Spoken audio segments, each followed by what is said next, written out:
প্রিয় শিক্ষার্থীরা, অর্থনীতির ক্লাসে তোমাদের স্বাগতম। আজকে আমরা পড়ব চাহিদা নিয়ে। চাহিদা নিয়ে আলোচনার শুরুতে আজকে আমরা যে বিষয়গুলো পড়ব সেগুলো একটু উল্লেখ করে নেই। আমরা চাহিদার সংজ্ঞা সম্পর্কে আলোচনা করব।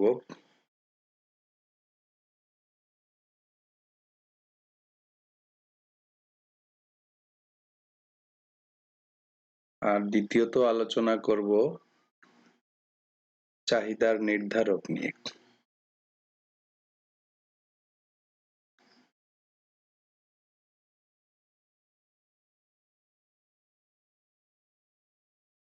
শুরুতে আমরা চাহিদার সংজ্ঞাটি ভালো করে বুঝে নেই। বিষয়টি অত্যন্ত গুরুত্বপূর্ণ। আমাদের অর্থনীতি সম্পর্কিত জ্ঞানের ভিত হচ্ছে চাহিদা এবং যোগান সম্পর্কিত জ্ঞান। তো আমরা চাহিদা নিয়ে শুরু করি। প্রশ্ন হলো, চাহিদা বলতে আমরা কি বুঝি? যে কোনো মানুষকে যদি প্রশ্ন করা হয় চাহিদা বলতে কি বুঝো, কিছুক্ষণ চিন্তা করে তারা উত্তর দেবে, কোনো কিছু পাওয়ার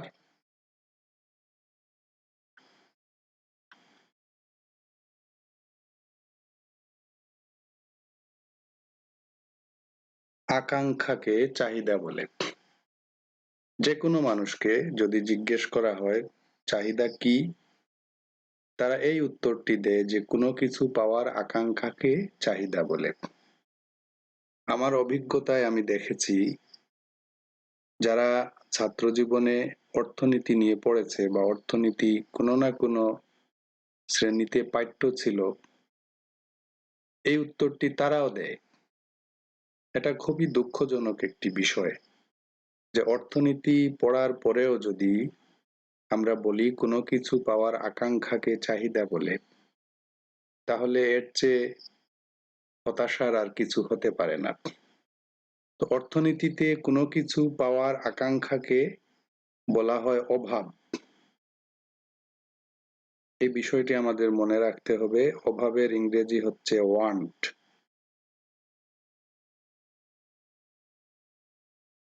এই অভাব মানেই হচ্ছে কোনো কিছু পাওয়ার আকাঙ্ক্ষা। আর এই অভাবের সাথে যখন আর্থিক সামর্থ্য বা ক্রয় ক্ষমতা যুক্ত হয়, ক্রয় ক্ষমতা এবং ব্যয়ের ইচ্ছা। ক্রয় ক্ষমতা থাকলেই হবে না, অর্থ ব্যয়ের ইচ্ছা থাকতে হবে। এই তিনটি উপাদানের সমষ্টি হচ্ছে অর্থনীতিতে চাহিদা বা ডিমান্ড।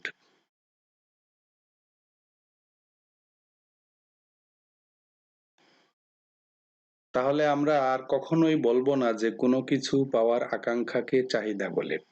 আমাদের জানতে হবে, মনে রাখতে হবে যে কোনো কিছু পাওয়ার আকাঙ্ক্ষাকে অর্থনীতিতে অভাব বলে। আর অভাবের সাথে ক্রয় ক্ষমতা এবং ব্যয়ের ইচ্ছা যুক্ত হলেই তাকে অর্থনীতিতে চাহিদা বলা হয়। অর্থাৎ এই তিনটি উপাদান নিয়ে অর্থনীতিতে চাহিদা সৃষ্টি হয়। একটা হচ্ছে অভাব, অভাব মানেই কোনো কিছু পাওয়ার আকাঙ্ক্ষা। একটা হচ্ছে উপযুক্ত ক্রয় ক্ষমতা, আরেকটা হচ্ছে অর্থ ব্যয়ের ইচ্ছা। এই তিনটি উপাদান নিয়ে সৃষ্টি হয় চাহিদার। সুতরাং অর্থনীতিতে চাহিদা মানেই হচ্ছে সক্রিয় চাহিদা। আমরা লিখে রাখি, চাহিদা মানেই হচ্ছে কি? সক্রিয় চাহিদা, যার ইংরেজি হচ্ছে অ্যাক্টিভ ডিমান্ড। Active demand.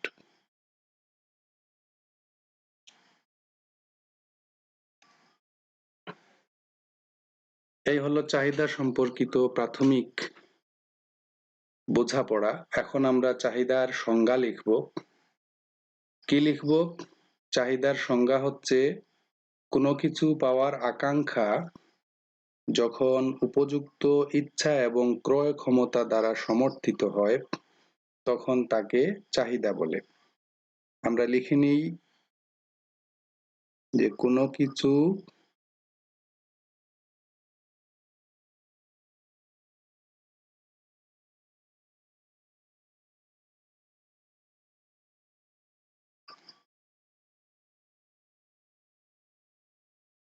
আকাঙ্ক্ষা যখন উপযুক্ত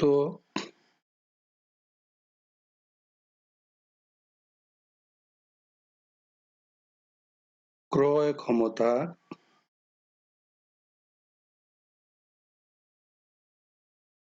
এবং ব্যয়ের ইচ্ছা দ্বারা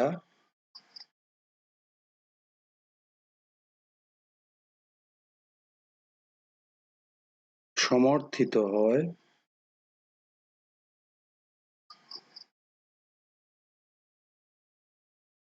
তখন তাকে চাহিদা বলে।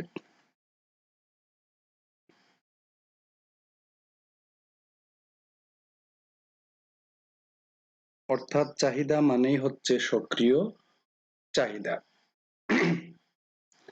এই সংজ্ঞাটিকে আমরা আরো একটু ভিন্নভাবে দিতে পারি। আমরা লিখতে পারি কোনো নির্দিষ্ট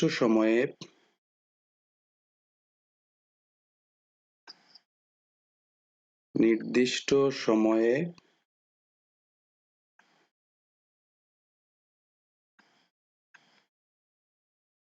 একজন ক্রেতা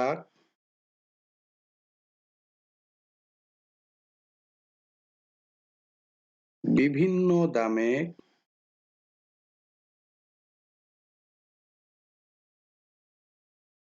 কোনো দ্রব্যের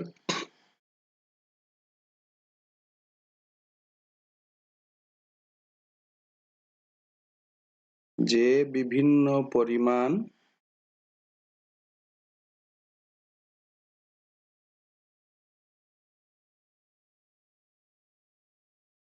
ক্রয় করতে ইচ্ছুক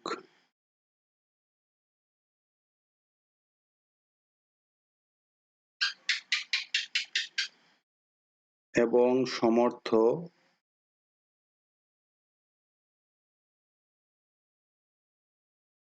তাকে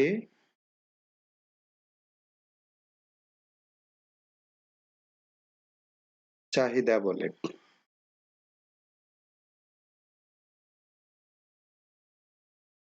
বিষয়টি একটা গাণিতিক সূচির মাধ্যমে ব্যাখ্যা করলে ভালো হয়। তোমরা একটা সূচি খেয়াল করো। ধরো দ্রব্যের একক প্রতি দাম আমরা ধরলাম যে দাম এটাকে আমরা ধরি পি আর চাহিদার পরিমাণ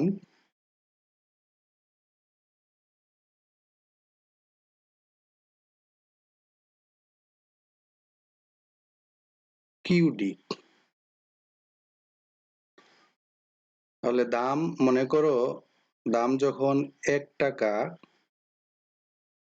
তখন চাহিদার পরিমাণ 15 একক। দাম যখন 2 টাকা তখন চাহিদার পরিমাণ 10 একক।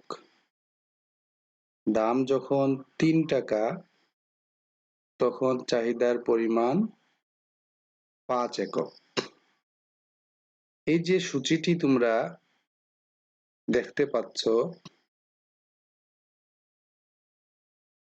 এই সূচিতে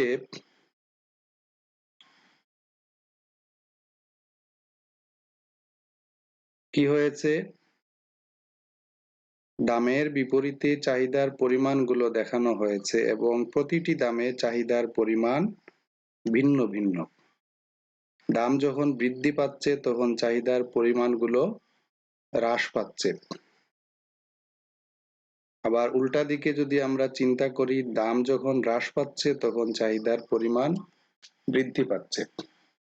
এই যে বিভিন্ন দামে চাহিদার প্রাতিসাংগিক পরিমাণগুলো যেখানে দেখানো হয় তাকে চাহিদা সূচি বলে। এখানে এই যে বিভিন্ন দামে ক্রেতা কি করে চাহিদার বিভিন্ন পরিমাণ প্রদর্শন করে। 1 টাকা হলে সে 15 একক ক্রয় করতে ইচ্ছুক এবং সমর্থ। দাম 2 টাকা হলে 10 একক ক্রয় করতে ইচ্ছুক এবং সমর্থ। আবার দাম 3 টাকা হলে 5 একক ক্রয় করতে ইচ্ছুক এবং সমর্থ। তো চাহিদা বলতে এই গোটা চাহিদা সূচিটাকে নির্দেশ করা হয়। চাহিদা বলতে কি নির্দেশ করা হয়? গোটা চাহিদা সূচিকে নির্দেশ করা হয়, যেখানে কোনো নির্দিষ্ট সময়ে একজন ক্রেতা বিভিন্ন দামে বিভিন্ন পরিমাণ ক্রয় করতে ইচ্ছুক এবং সমর্থ। এখন এই সূচিটাকে যদি আমরা চিত্রে প্রতিস্থাপন করি তাহলে একটা চাহিদা রেখা পাই। তখন কি ঘটে একটু তোমাদের দেখিয়ে নেই। ধরো আমরা একটা রেখাচিত্র আঁকবো, এটা অত্যন্ত সহজ, কঠিন কিছু নয়।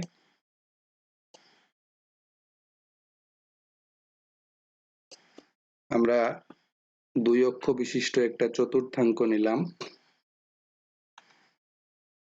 চতুর্থাঙ্ক ভূমি অক্ষে,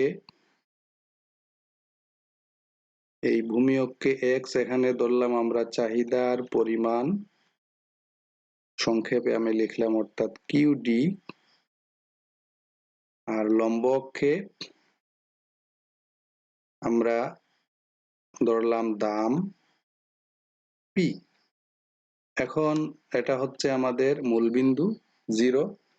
আমাদের স্কেল নির্ধারণ করতে হবে। ধরো এইটুকু দূরত্বকে, চাহিদার পরিমাণ 5 থেকে 15 একক, আমি এইটুকু দূরত্বকে ধরলাম 5, তাহলে তার দ্বিগুণ দূরত্ব হবে 10, তার 3 গুণ দূরত্ব হবে 15। তো এখানে 5, এখানে 10, এখানে 15। আর এইটুকু দূরত্বকে যদি আমরা ধরি 1, এইটুকু দূরত্বকে যদি ধরি 2, তার দ্বিগুণ দূরত্ব, 3 গুণ দূরত্ব হবে 3। তাহলে 1, 2, 3, আমাদের দাম 3 টাকা পর্যন্ত আছে, এর বেশি ধরার প্রয়োজন নাই। তাহলে তোমরা খেয়াল করো, দাম যখন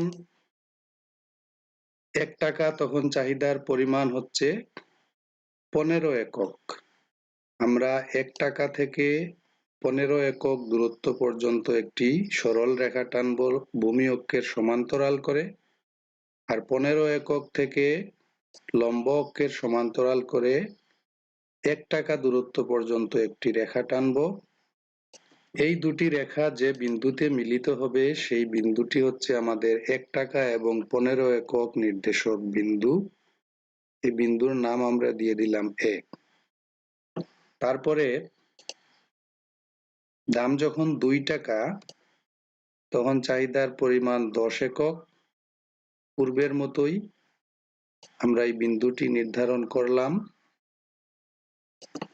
এই দুই রেখা যে বিন্দুতে মিলিত হলো এই বিন্দুটি হচ্ছে আমাদের 2 টাকা এবং 10 একক নির্দেশক বিন্দু, এর নাম দিয়ে দিলাম B। দাম যখন 3 টাকা তখন চাহিদার পরিমাণ 5 একক। তোমরা খেয়াল করো, 3 টাকা থেকে 5 একক দূরত্ব পর্যন্ত ভূমি অক্ষের সমান্তরাল করে একটি সরল রেখা টানব, আর 5 একক দূরত্ব থেকে 3 টাকা দূরত্ব পর্যন্ত লম্ব অক্ষের সমান্তরাল করে একটি সরল রেখা টানব। এই দুই রেখা যে বিন্দুতে মিলিত হবে সেই বিন্দুটি হচ্ছে আমাদের 3 টাকা এবং 5 একক চাহিদার পরিমাণ নির্দেশক বিন্দু, এটার নাম দিয়ে দিলাম C। এখন আমরা যদি এই A, B এবং C বিন্দু যোগ করে দেই তাহলে যে রেখা পাবো সেই রেখাটি হবে আমাদের চাহিদা রেখা।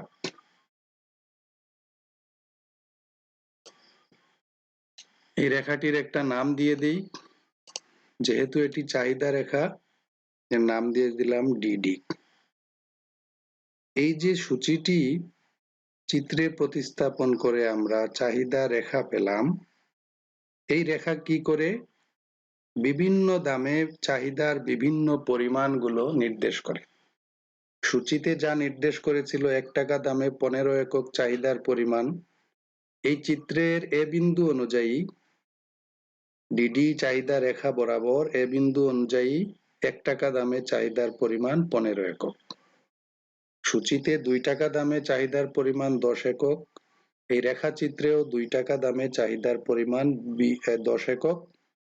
চাহিদা রেখার উপর বি নির্দেশক বিন্দু তা আমাদের এই তথ্য প্রদান করে।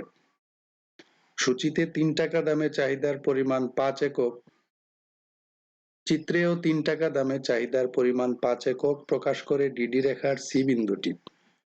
তাহলে এই যে কোনো নির্দিষ্ট সময়ে একজন ক্রেতা বিভিন্ন দামে কোনো দ্রব্যের যে বিভিন্ন পরিমাণগুলো ক্রয় করতে ইচ্ছুক এবং সমর্থক, তাকে বলা হয় চাহিদা। অর্থাৎ চাহিদা বলতে এই গোটা চাহিদা সূচি কিংবা গোটা চাহিদা রেখাটিকে নির্দেশ করা হয়।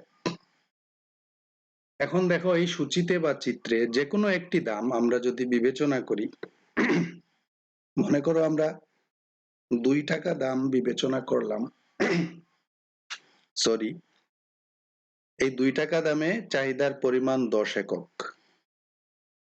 সূচি অনুযায়ী চিত্রেও 2 টাকা দামে চাহিদার পরিমাণ হচ্ছে 10 একক। তাহলে এই যে কোনো নির্দিষ্ট সময়ে নির্দিষ্ট দামে, অর্থাৎ এক্ষেত্রে আমাদের বিবেচ্য দাম 2 টাকা, কোনো নির্দিষ্ট সময়ে নির্দিষ্ট দামে একজন ক্রেতা কোনো দ্রব্যের যে নির্দিষ্ট পরিমাণ ক্রয় করতে ইচ্ছুক এবং সমর্থ, তাকে বলা হয় চাহিদার পরিমাণ, নট চাহিদা। চাহিদা ইংরেজি হচ্ছে ডিমান্ড, আর চাহিদার পরিমাণ ইংরেজি হচ্ছে কোয়ান্টিটি ডিমান্ডেড। তাহলে ডিমান্ড এবং কোয়ান্টিটি ডিমান্ডেড এর মধ্যে তোমরা পার্থক্য বুঝে গেলে যে বিভিন্ন দামে একজন ক্রেতা যে বিভিন্ন পরিমাণগুলো ক্রয় করতে ইচ্ছুক এবং সমর্থ, তাকে বলা হয় চাহিদা। চাহিদা বলতে গোটা চাহিদা সূচিকে নির্দেশ করে অথবা গোটা চাহিদা রেখাকে নির্দেশ করে। আর চাহিদার পরিমাণ বলতে চাহিদা সূচির যে কোনো একটি সারি নির্দেশ করে, যেখানে একটি নির্দিষ্ট দামে নির্দিষ্ট সময়ে একজন ক্রেতা একটি নির্দিষ্ট পরিমাণ ক্রয় করতে ইচ্ছুক এবং সমর্থ। আর চাহিদা রেখায় যদি আমরা বিবেচনা করি, তাহলে কোয়ান্টিটি ডিমান্ডেড বা চাহিদার পরিমাণ বলতে চাহিদা রেখার উপরিস্থিত একটি নির্দিষ্ট বিন্দু নির্দেশ করে। আমাদের আলোচ্য উদাহরণে বি বিন্দু নির্দেশ করছে কোয়ান্টিটি ডিমান্ডেড বা চাহিদার পরিমাণ। তাহলে চাহিদা এবং চাহিদার পরিমাণ যে এক জিনিস নয়, এক বিষয় নয়, তোমরা বুঝতে পেরেছো। তাহলে আমরা চাহিদার পরিমাণের সংজ্ঞাটিও লিখে নেই।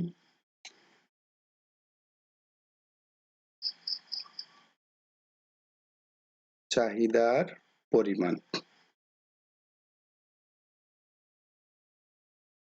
ইংরেজিতে লিখি কোয়ান্টিটি ডিমান্ডেড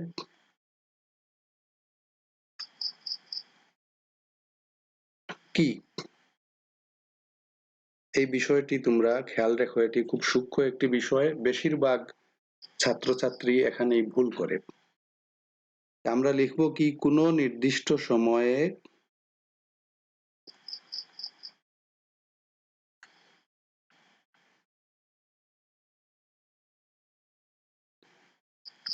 একটি নির্দিষ্ট দামে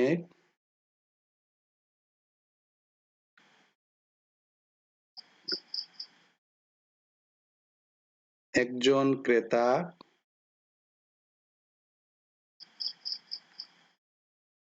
কোনো দ্রব্যের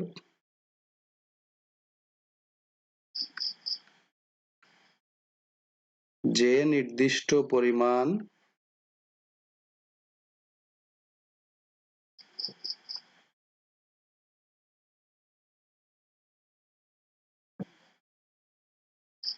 ক্রয় করতে ইচ্ছুক এবং সমর্থ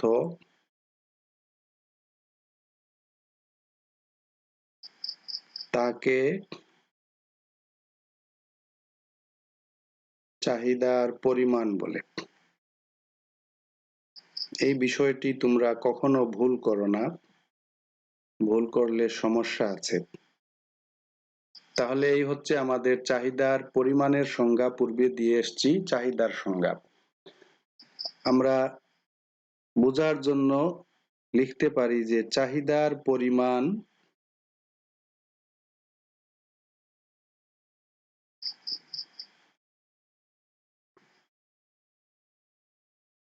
চাহিদা সূচির একটি নির্দিষ্ট সারি অথবা চাহিদা রেখার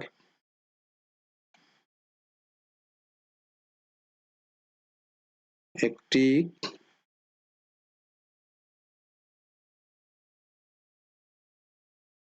নির্দিষ্ট বিন্দুকে নির্দেশ করে।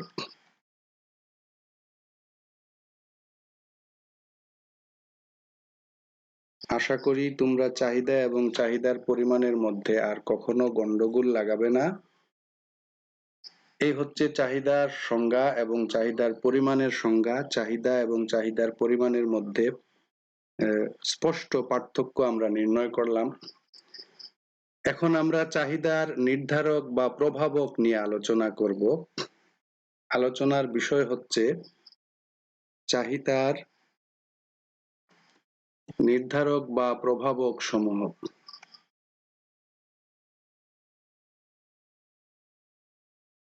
চাহিদার নির্ধারক বা প্রভাবক সমূহ।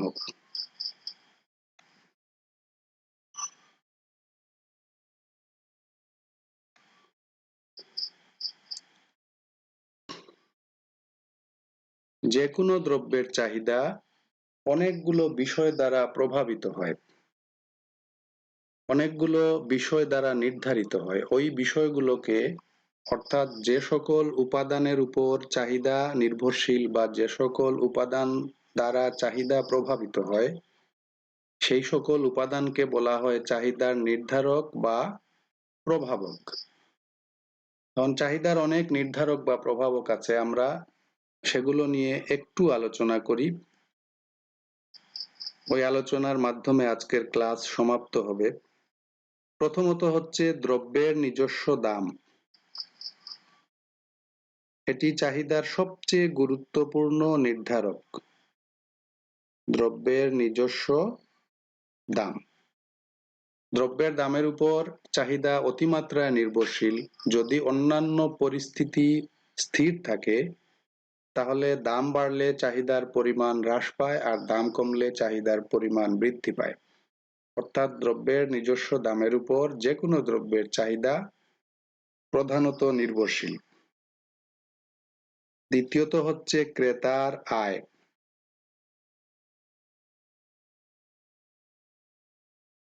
ক্রেতার আয় চাহিদার আরেকটি গুরুত্বপূর্ণ নির্ধারক। আমরা বিবেচনা করি দাম স্থির। যদি দাম স্থির থেকে ক্রেতার আয় বৃদ্ধি পায় তাহলে পূর্বের যে কোনো দামে সে পূর্বের থেকে বেশি পরিমাণ ক্রয় করবে।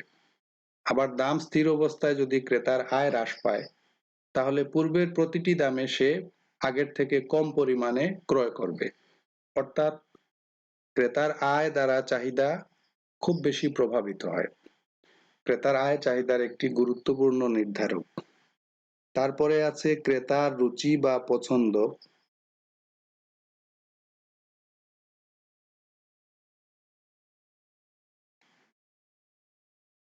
ক্রেতার রুচির উপর চাহিদা নির্ভরশীল। এটিও চাহিদার একটি গুরুত্বপূর্ণ নির্ধারক। কোনো দ্রব্যের প্রতি যদি ক্রেতার রুচি বেশি থাকে বা পক্ষপাত থাকে তাহলে ওই দ্রব্যের দাম বাড়লেও তার চাহিদার পরিমাণ নাও কমতে পারে। আবার দাম কমলে তার চাহিদার পরিমাণ একটি নির্দিষ্ট পরিমাণে যদি সেই ইয়ে করে কোনো দ্রব্য ভোগ করে, তাহলে বা কোনো দ্রব্যের প্রতি যদি ক্রেতার পক্ষপাত বেশি থাকে, তাহলে দাম বাড়লেও তার চাহিদার পরিমাণ কমবে না, আবার দাম কমলে তার চাহিদার পরিমাণ বাড়তে পারে, নাও বাড়তে পারে। সে কোনো নির্দিষ্ট দ্রব্য নির্দিষ্ট পরিমাণে ব্যবহার করতে পারে বা ভোগ করতে পারে। অর্থাৎ ক্রেতার রুচি বা পছন্দ চাহিদার একটি গুরুত্বপূর্ণ নির্ধারক। তারপরে আছে সম্পর্কিত দ্রব্যের দাম।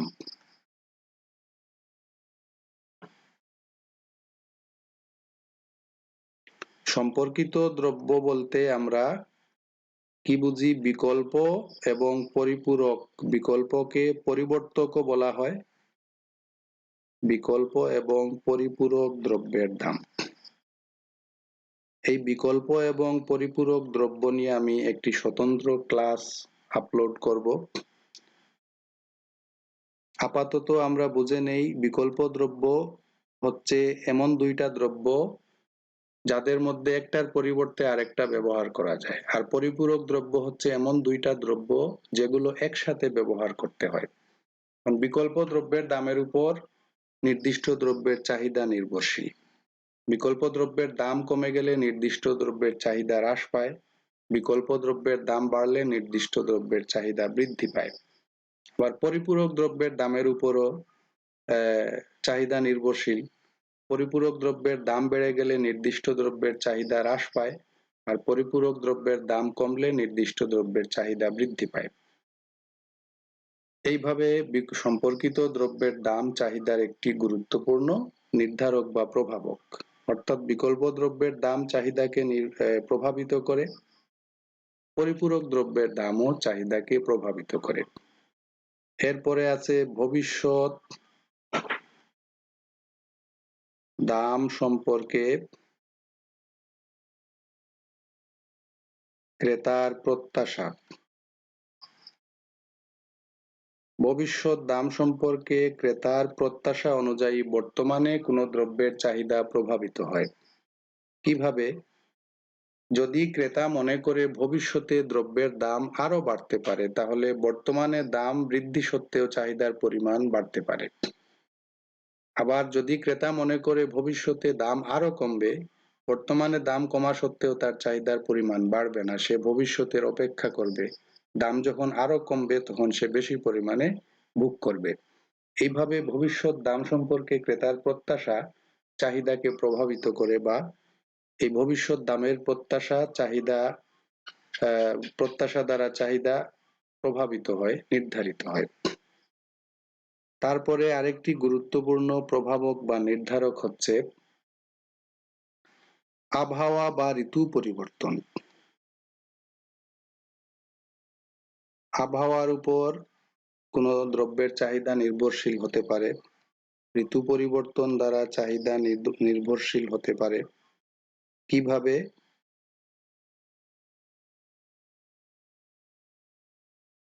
গরম আবহাওয়ায় সুতি কাপড়ের চাহিদার পরিমাণ বেশি বা সুতি কাপড়ের চাহিদা বেশি। আবার ঠান্ডা আবহাওয়ায় কি হয়? পশমি কাপড়ের চাহিদা বেশি। একটা দ্রব্যের উদাহরণ আমি দিলাম। মানে আবহাওয়া দ্বারা চাহিদা প্রভাবিত হয় বা নির্ধারিত হয়। ঋতু ঋতু পরিবর্তন কিভাবে চাহিদাকে প্রভাবিত করে? তোমরা বাংলাদেশে যারা বসবাস করছো, তোমরা খেয়াল করো, আমাদের দেশে দুইটা ঋতু প্রধান, শীত এবং গ্রীষ্ম। গ্রীষ্মকালে কোমল পানীয়, আইসক্রিম ইত্যাদির চাহিদা বাড়ে বা বিপুল পরিমাণে এগুলো বিক্রি হয়। আবার শীতকালে এসে কোমল পানীয়, আইসক্রিম এই ধরনের খাবারের চাহিদা একেবারে প্রায় শূন্য হয়ে যায়। অর্থাৎ আবহাওয়া এবং ঋতু পরিবর্তন দ্বারাও দ্রব্যের চাহিদা নির্ধারিত হয়।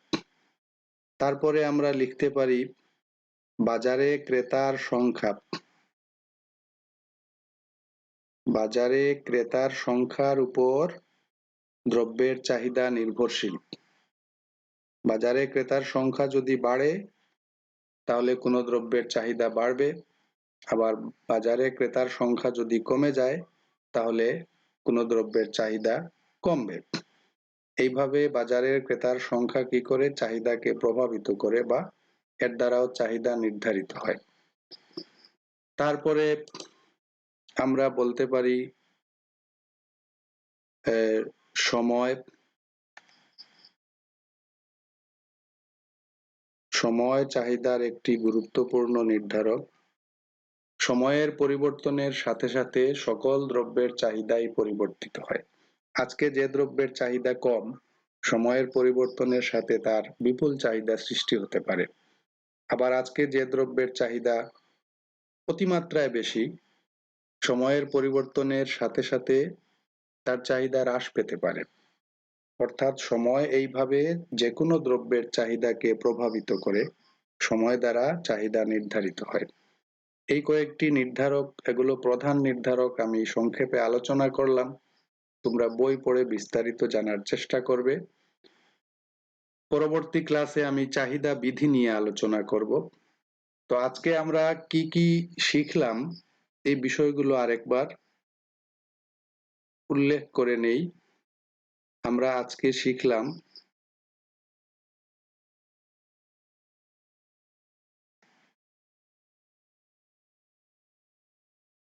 কি কি শিখলাম। প্রথমত হচ্ছে চাহিদার সংজ্ঞা,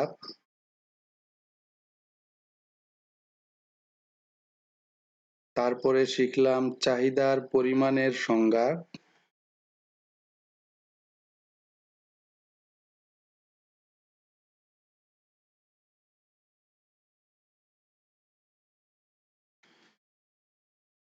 তারপরে আমরা আলোচনা করলাম অর্থাৎ শিখলাম চাহিদার নির্ধারক বা প্রভাবক সম্পর্কে।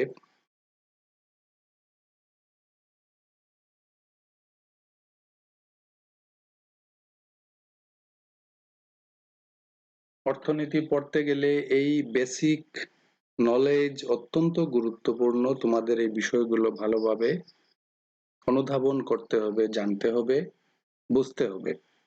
তো আমার ক্লাসটি যদি তোমাদের ভালো লাগে, আমার চ্যানেলটি তোমরা সাবস্ক্রাইব করো, ভিডিওতে লাইক দাও এবং কমেন্ট অপশনে তোমাদের মতামত ব্যক্ত করো। তোমাদের সবাইকে ধন্যবাদ জানাচ্ছি। আমি মোহাম্মদ খালেদ হোসেন, প্রভাষক অর্থনীতি, বিয়ানীবাজার আদর্শ মহিলা কলেজ।